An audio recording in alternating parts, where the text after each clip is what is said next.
Have you ever felt like everything is your fault? Like you can't do nothing right. You're trying to work this out in your head. You're trying to like make this relationship work with this person. And it's just no matter whatever you do, it is always your fault. Or you're with this person and they give you a compliment and then they criticize you in the same breath. I mean, like, what is that about? Like, seriously, what is that about? The thing is, you don't even feel settled emotionally. All you know is that you love this person, but actually you don't feel good inside. You might even feel like things are not quite adding up together and you can't put your finger on it.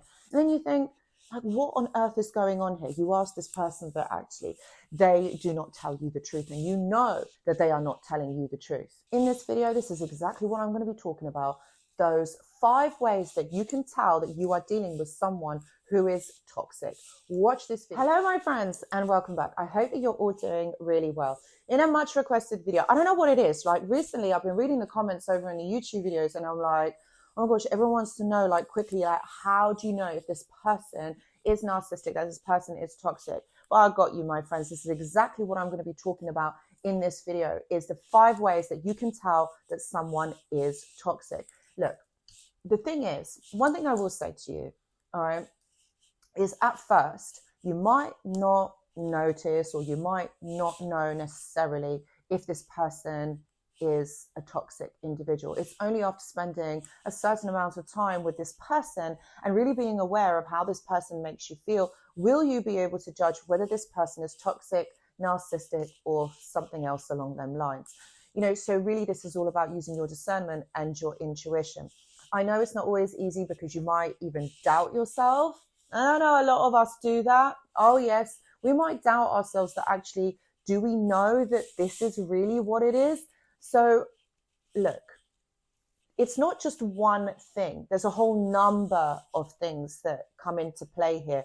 And ultimately, I want you to kind of understand that it's not, don't just look at pinpointed of things, because look, everybody can say or do certain things that may even make them look toxic or narcissistic, but it's a succession of things. So we're not going to go around calling everyone a narcissist, although there is a lot of them. But what I will say to you is this is about using your discernment and about being smart. Ultimately, it's about being smart, my friends. So the first thing that you need to kind of look out for is the backhanded compliment. And this is what I was saying in the intro, right? They say something nice to you, but then they give you a criticism in the same sentence. I mean, that is all about like mind games. So if any of you have not experienced this, good, I'm glad that you haven't. But it's like, they'll say something like, oh, you're so brave for speaking up. And then after they kind of say that, it makes you feel worse, or it makes you kind of like overthink what you have said, or should I have said this? Should I have not said this? Do you know what I mean? Like, it's really condescending. It's really contradictory, but it's about paying attention about how it makes you feel. And it's not you like overthinking this. No. Like, what these people do is they subtly try to keep you off balance. So any shred of confidence or self-worth that you've had, you're going to be second guessing yourself. That's ultimately what they are doing, is so that you question yourself, your ability, and the way that you think.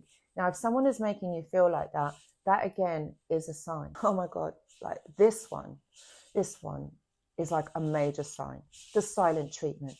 So if someone stops talking to you and they don't tell you why, you don't even know why, maybe you've even reached out to them to try and find out, like, well, why is this happening? And they completely blank you. So again, they're silent.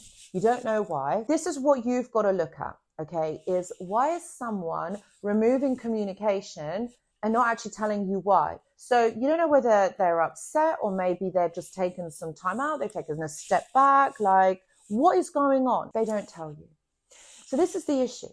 All right, I understand we get annoyed, we get upset with people, maybe we don't want to talk to them, but we kind of like say it, yeah? Like we kind of say, oh, you know what, give me some space, whatever. That's fine, my friends. I'm not saying that that's a toxic trait. But when someone just goes silent just like that, that's weird, right? That's odd. When everything was all right the day before or 2 days before, and suddenly this person just stops talking to you. What is that about? So this is where you've got to understand that this is abuse. Yeah, someone removing communication from you, you don't even know why, is abusive, because the narcissist knows how it makes you feel. And you know why they do it? Because if you are silenced and you're not able to get any access to this person, you're going to start overthinking. You're going to start being anxious. You're going to start having these thoughts, emotions, and all you want to do is reach out to that person to try and understand what has happened. The narcissist knows that this is what is going to happen. So what essentially is happening here is the narcissist is keeping you hooked on them, because they know how you feel. They know how this silence is going to make you feel. And they know that you are going to try and reach out to them because that is an emotional response. This gives the narcissist power. This makes them feel amazing. This is control, not conflict resolution.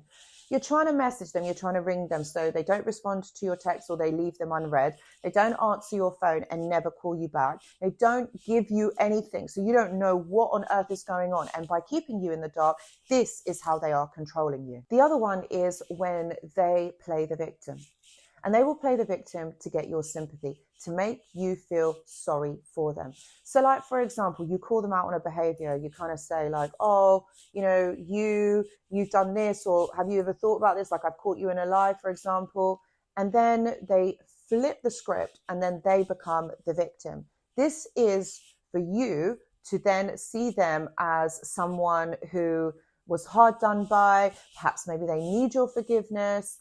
They're telling you what you want to hear. Ultimately, it is again a manipulation of behavior. Okay, they've been caught out, something has happened, and then they play the victim. Like, I mean, how much bad luck can a person have in their life, you know? So ultimately, this is emotional gymnastics. They are just all over the place. This is where you've got to see this for what it really is. Like, I understand things happen, you know, things go on, like whatever. But this is where you've got to see if this is happening like over and over again. Every time, for example, you have a discussion or an argument, or maybe you're calling them out on their behavior, you're asking for them to respect your boundaries. And this person isn't doing that. And what they do is they then act the victim, like, oh, it's not really their fault. Like, you really should feel sorry for them. That is when it becomes an issue, and you've got to really see it for what it is. And it's making you feel guilty for even questioning them or asking them to provide you with a solution or an answer. The other one is the love bomb. And so many of us get caught into this because especially right at the beginning of a relationship. And it's very normal, you know, like to have those feelings, to want to show that person the best part of you. But you see, with a narcissist, love bombing is a little bit different, because what happens here, okay, is that this person over embellishes this. This person, like, they will go over the top, and what happens is the promises that they make, these are just over the top, like over and above. And you are like, this is too good to be true. Like, how can this person really be this into me?